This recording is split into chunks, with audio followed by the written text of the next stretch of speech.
Olá pessoal, Carlos Lima mais uma vez, bem-vindos ao canal. Espero que esteja tudo bem com vocês. E hoje nós vamos finalizar aqui o vídeo sobre o que Deus procura desde a fundação do mundo, né? Então, como adorar a Deus em espírito e em verdade. Você sabe como ser um verdadeiro adorador? Então, como nós vimos no vídeo anterior, né, nós falamos sobre como adorar a Deus em espírito, principalmente, focamos na questão de adorar a Deus em espírito. Vamos recapitular um pouco, pois na verdade as duas coisas funcionam juntas. O verdadeiro adorador que Deus procura deve adorá-lo em espírito e em verdade. Jesus disse que Deus procura adoradores que o adorem desta forma específica. Isso quer dizer que precisamos aprender a adorá-lo em espírito e em verdade. Então, o que significa adorar em espírito? Como vimos no vídeo passado, é o Espírito Santo quem nos leva a adorar a Deus em espírito. Então, se você nasceu de novo, se você reconheceu Jesus como seu Salvador, né? Se você nasceu da água e do Espírito, como o próprio Senhor disse para Nicodemos, se você foi selado com o Espírito Santo de Deus, então você já resume basicamente as condições exigidas para que você se torne um adorador, né? Pois qual dos homens entende as coisas do homem, senão o espírito do homem que nele está? Assim também as coisas de Deus, ninguém as compreendeu, senão o Espírito de Deus. 1 Coríntios 2:11. Mas se alguém não tem o Espírito de Cristo, esse tal não é dele. Romanos 8:9b. Deus é Espírito e importa que os que o adorem em espírito e em verdade. Então, basicamente, quem nos qualifica, quem nos capacita, quem nos conduz a adorar a Deus, da forma como Deus é, no lugar onde ele habita, que é um lugar espiritual, é o Espírito Santo de Deus. Nós, na verdade, em espírito, nós já vivemos em um reino espiritual. Porque Jesus ele veio para estabelecer o reino de Deus.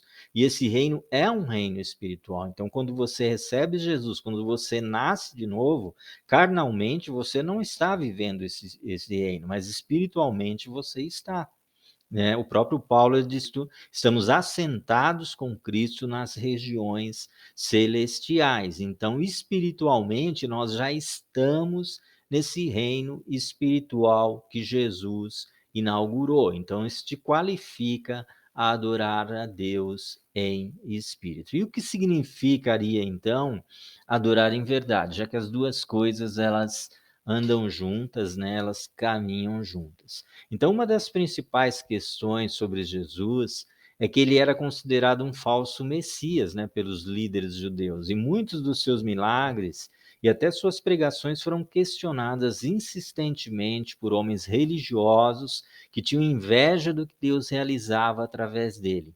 Durante todo o seu ministério, ele teve que lidar com resistência e incredulidade, a tal ponto que alguns disseram que ele expulsava demônios por Beelzebul, príncipe dos demônios. Isso quer dizer que aquela geração tinha muita dificuldade de entender e enxergar a verdade. Não só aquela geração, né, mas a geração atual que nós vivemos hoje também tem as mesmas dificuldades. Eles estavam diante da luz, porém não conseguiam enxergá-la, pois seus olhos estavam escurecidos pelas trevas da obstinação religiosa. Então Jesus ele se apresenta como a própria verdade, né?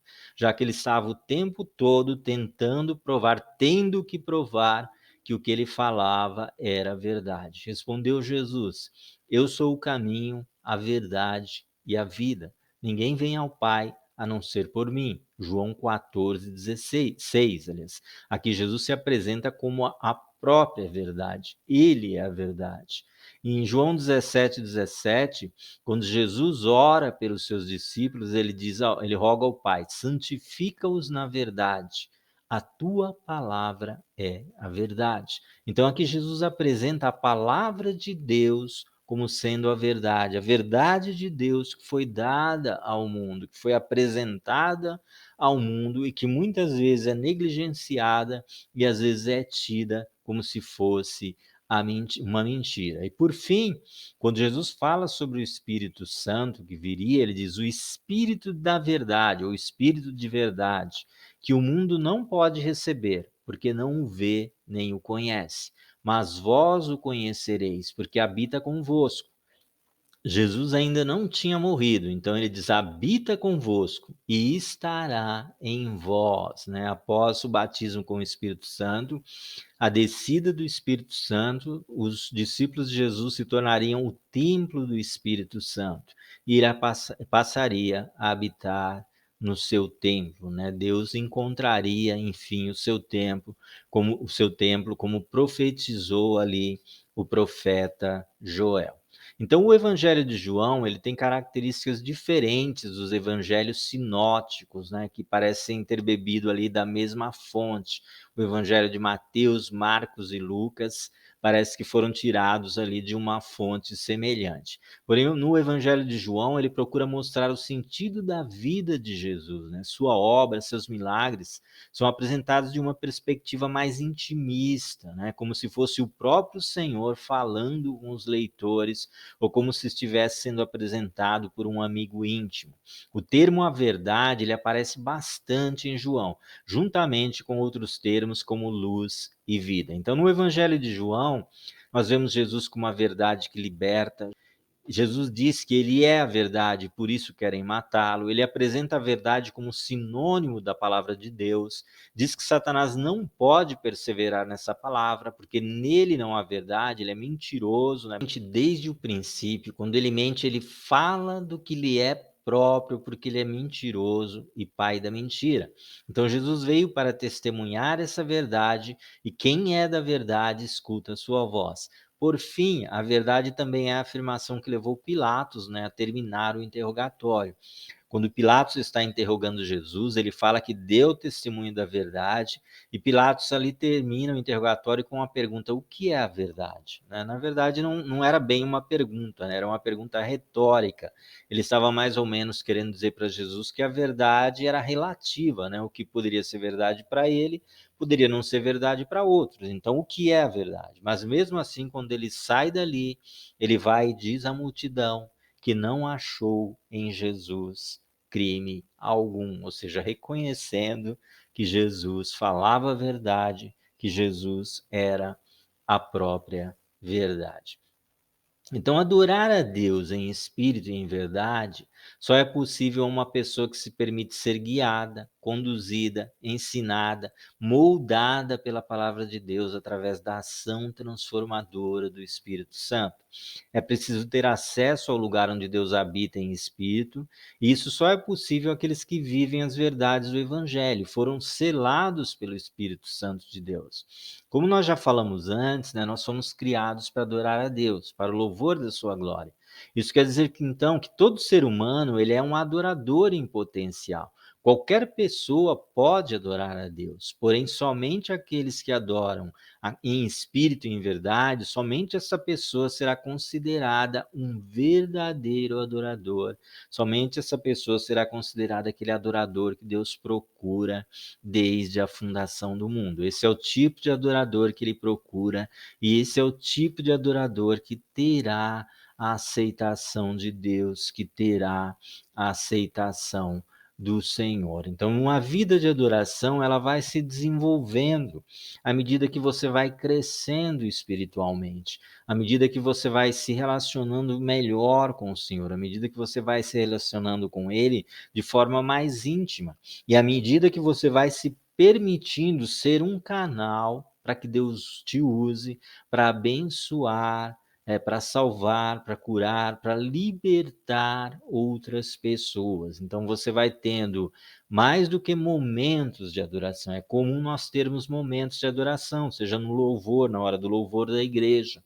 Eu oro, eu me volto para Deus, eu quebranto o meu coração. Então, quando eu começo a adorar a Deus, o Espírito Santo, ele se sente livre para adorar a Deus junto comigo, para adorar a Deus unido ao meu espírito, para me colocar, né, em ligação direta com Deus, em ligação direta com o reino de Deus, e assim me tornar também um canal para que outras pessoas possam ser abençoadas através daquele momento de adoração. Só que à medida que o cristão vai crescendo espiritualmente, ele vai desenvolvendo mais do que momentos, ele começa a desenvolver uma vida de adoração, né? Você começa a adorar a Deus a partir do momento que você começa a colocar os princípios da palavra de Deus plenamente na sua vida, né? Nos momentos da sua vida. Você começa a se guiar, tudo que você faz, você começa a se guiar por aquilo que diz